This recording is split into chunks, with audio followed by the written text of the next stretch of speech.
अर्थात इसमें शास्त्र में ऐसा भी आया है कि ज्येष्ठ मास के मंगल में ही प्रथम बार भगवान श्री राम से हनुमान जी महाराज की भेंट भी हुई थी पुरोहित के रूप में। जब हनुमान जी महाराज एक ब्राह्मण के रूप में राम जी से जानने के लिए गए कि आप कौन हैं, कहां से आए हैं और यहां वन में क्यों भ्रमण कर रहे हैं, तो वो दिन मंगलवार का था और उस दिन को भी बुढ़वा मंगल के नाम से, क्योंकि वृद्ध बानर के रूप में, वृद्ध ब्राह्मण के रूप में ही राम जी से भेंट हुई। तो शास्त्रों में यह मान्यता है कि इन मंगलवारों में हनुमान जी महाराज की पूजा अर्चना वंदना करने से, साथ में भगवान प्रभु श्री राम की पूजा अर्चना वंदना करने से मनुष्य को मनवांछित फल की प्राप्ति होती है। मन में जो भी विशेष योजनाएं होती हैं, जिज्ञासाएं होती हैं, जो इच्छाएं होती हैं, इस ज्येष्ठ मास के मंगल में हनुमान जी महाराज की पूजा की जाए।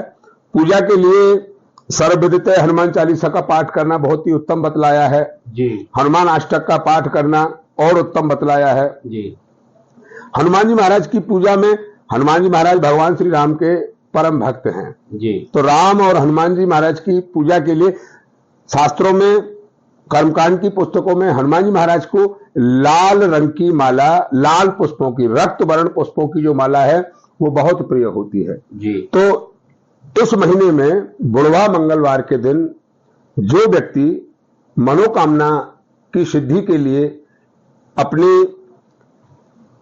शक्ति को बढ़ाने के लिए, बुद्धि को, बल और बुद्धि के दाता है हनुमान जी महाराज, बुद्धि को प्रखर करने के लिए अगर व्यक्ति लाल रक्त पुष्पों की माला हनुमान जी महाराज के गले में अर्पण करता है तो उसे मनोवांछित फल की प्राप्ति होती है। दूसरा, हनुमान जी महाराज को इस मंगलवार में जी एक लाल कपड़े में एक नारियल पानी वाला जी बांध कर, कपड़े में बांध कर जी, और हनुमान जी महाराज के श्री चरणों में उस श्रीफल को रख दिया जाए जी।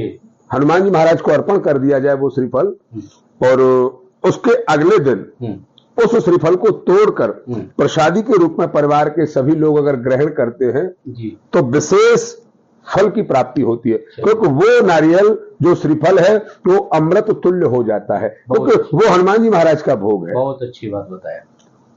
आगे कर्मकांड में हमारे आचार्यों ने, संतों ने, मुनियों ने, ऋषियों ने और भी विशेष पूजाएं बतलाई हैं। इस दिन हनुमान जी महाराज को सिंदूर अर्पण करने से जी विशेष फल की प्राप्ति होती है, क्योंकि हनुमान जी महाराज को सिंदूर बहुत प्रिय है जी। तो जो व्यक्ति मनोकामना सिद्धि के लिए हनुमान जी महाराज के शरीर पर चमेली के तेल में, उसमें कुछ विशेष भ्रांतियां भी हैं। कुछ लोग हनुमान जी को चढ़ाने वाले सिंदूर में लेपन करने वाला जो सिंदूर है उसमें कुछ लोग घी मिला लेते हैं डॉक्टर साहब जी।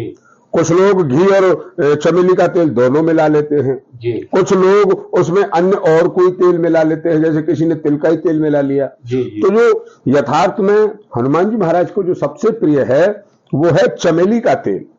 चमेली का तेल सिंदूर में मिलाकर हनुमान जी महाराज के शरीर का लेपन किया जाए।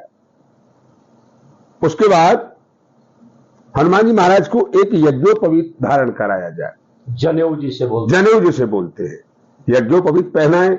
उसके बाद लाल पुष्पों की माला हनुमान जी महाराज को आप अर्पण करें, उनके गले में धारण कराएं, मस्तक पर मुकुट धारण कराएं, वस्त्र धारण कराएं।